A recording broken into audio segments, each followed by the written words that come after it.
Xəbər verdiyimiz kimi əməkdar artist Cabir İmanov Bakıda idman zalında infarktdan vəfat edib. Əməkdar jurnalist Xoşqədəm Hidayət qızı isə Səni axtarıram verilişində çıxışı zamanı kədərini ifadə edib.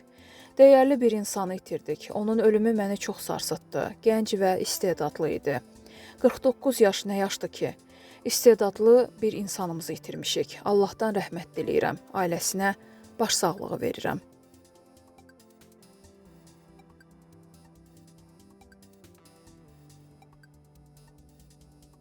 Sevilən aktyor Cabir İmanovun qəfil vəfatı sənət yoldaşlarını və pərəstişkarlarını sarsıdıb. Tanınmış aktyor Elməddin Cəfərov mərhum haqqında danışarkən bildirib ki, bu sahəyə gəlməsinin ən böyük səbəbkarlarından olub.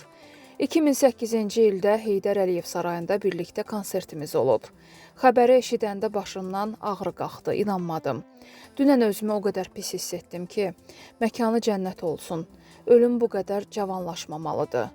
Fanatı olduğum aktyor olub. Bir çox aktyorlardan insanlıq baxımından çox yaxşı idi. Əməkdar artist Lalə Məmmədova sosial media hesabında paylaşım edib. İfaçı ötən gün dünyasını dəyişən əməkdar artist Cabir İmanovla arxiv fotolarını yayımlayıb.